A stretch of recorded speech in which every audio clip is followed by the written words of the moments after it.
Assalamu alaikum. It's me Afreen. Today my presentation topic is definition of psychology. So let's start with the introduction. What is psychology? Basically psychology subject comes from philosophy subject. Psychology's old definition and very first definition comes from its own word psyche means soul and logos means study.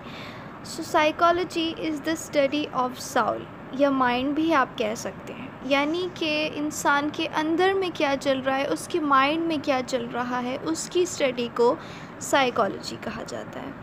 तो इस पे कई लोगों ने, कई psychologist ने ये सवाल उठाए कि इंसान के अंदर में क्या चल रहा है, उसके माइंड में क्या चल रहा है, ये हमें किस तरह पता लगेगा, हमें किस तरह पता चलेगा। तो फिर काफ़ी रिसर्चेस हुई उस पर और फिर उन्होंने ये जाना कि हम इंसान के बिहेवियर को चेक करके हम ये पता लगा सकते हैं कि इंसान के माइंड में क्या चल रहा है, इंसान के अंदर में क्या चल रहा है। तो इसी तरह सेकंड डेफिनेशन बनी study of behaviour and later on after more researches exact definition जो बनी वो ये थी study of mind through the study of behaviour. The aim of psychology is only to understand individuals and groups by establishing general principles and researches. Now come towards the history. Psychology has a long past but a short history. Wilhelm Wundt was known as the father of psychology. In 1879, he opened first experimental laboratory in psychology at the University of Leipzig in Germany.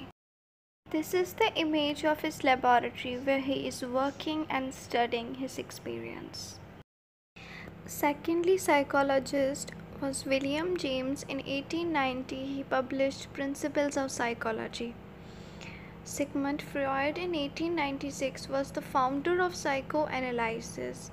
It's a method for treating mental illness and also a theory which explains human behavior. Alfred Binet was a French psychologist who invented IQ test in 1905. Evan Pavler in 1921 proposed classical conditioning and B.F. Skinner proposed operant conditioning. Abraham Maslow in 1954 helped to found humanistic psychology. अच्छा, अब हम आ जाते हैं definitions की तरफ।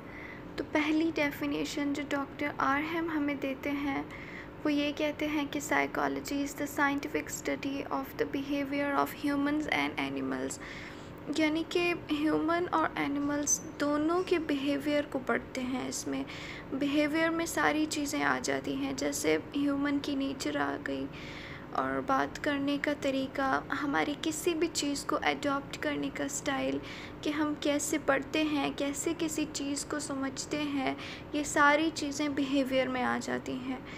और doctor RM यही कहते हैं कि ह्यूमन और एनिमल्स दोनों के बिहेवियर की स्टडी को साइकोलॉजी कहते हैं।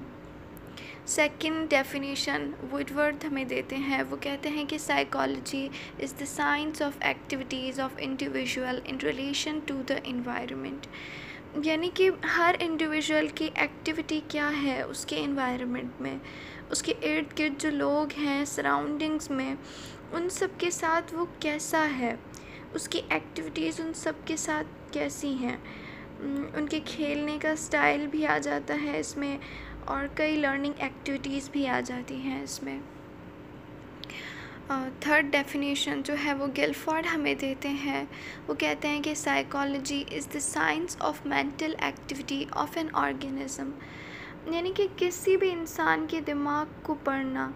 जैसे कि आप देखते हैं कि एक टीचर है वो एक स्टूडेंट्स को समझता है कि उसका मेंटल लेवल क्या है और कितना है, और वो किस एक्टिविटी या किस स्ट्रेटजी के थ्रू समझेगा, और मतलब इसी तरह हर इंडिविजुअल को उसकी मेंटल एक्टिविटी को समझना, तो इसको वो साइकोलॉजी कहते हैं।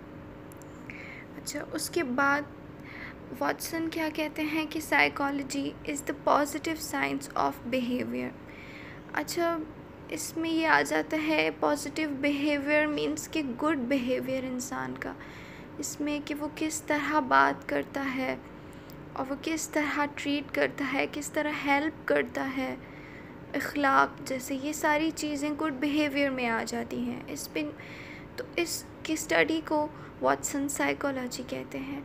अच्छा, इसमें बैड बिहेवियर जैसे कि बदतमीज़ी करना या बैड लैंग्वेज यूज़ करना इसमें नहीं आता, इसमें जस्ट गुड बिहेवियर की बात हो रही है, तो इसको वो साइकोलॉजी कहते हैं।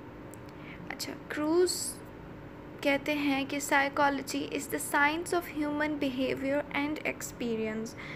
जैसे कि ह्यूमन का जो बिहेवियर होता है वो उसके पास्ट एक्सपीरियंस से होता है।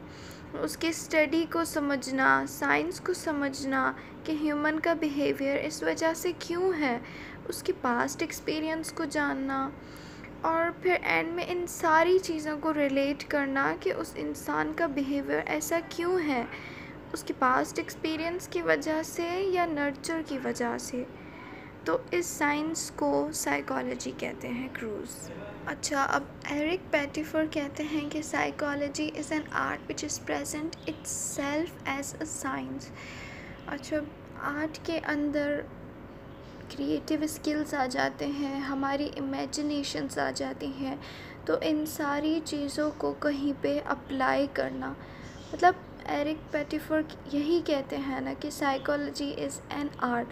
तो साइकोलॉजी को हम अप्लाई करते हैं अपनी रियल लाइफ में और मतलब कि हम डेमोन्स्ट्रेट करते हैं किसी चीज़ को, तो वो एक हमारी अपनी साइंस है, तो उस स्टडी को वो साइकोलॉजी कहते हैं।